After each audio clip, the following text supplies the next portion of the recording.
দ্বিতীয় বিষয়, এটি কি সাথেই সীমাবদ্ধ, না তার চেয়ে কম করাও যায়? 3 জন, 4 জন, 5 জন, 6 জন? জবাব, রাসূল সাল্লাল্লাহু আলাইহি ওয়াসাল্লাম ও সাহাবায়ে কেরামদের আমল থেকে এবং সম্মতি থেকে প্রমাণিত হয় 1 নয় 7, হয় 1 নয় 7।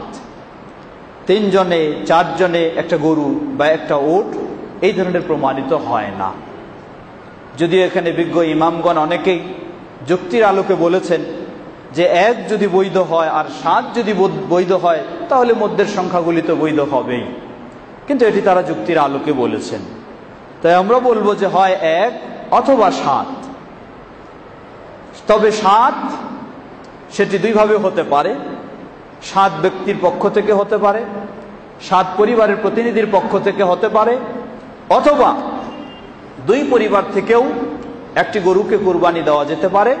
তখন অবশ্যই গরুর মাঝে 7টি অংশ নির্দিষ্ট করে নিতে হবে। এক পরিবার 3 অংশের মালিক, আরেক পরিবার 4 অংশের মালিক। অথবা 3 পরিবারের পক্ষ থেকে যদি দেয়, এক পরিবার 2 অংশ, আরেক পরিবার 2 অংশ, আরেক পরিবার 3 অংশ, এভাবে 7টি মিলিয়ে নিলে আমরা বলবো সেটি হচ্ছে নিরাপদ এবং হাদিসের সাথে মিলে যায়। তাই সেই অনুযায়ী টাকা দেবে, সেই অনুযায়ী তার যা প্রাপ্য সেগুলি নেবে।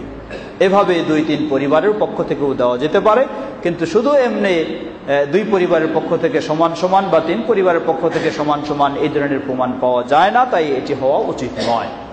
আল্লাহু তাআলা আ'লাম। সম্মানিত মুসল্লি, কোরবানির ক্ষেত্রে আরেকটি বিষয় আমরা স্মরণ করে দেব।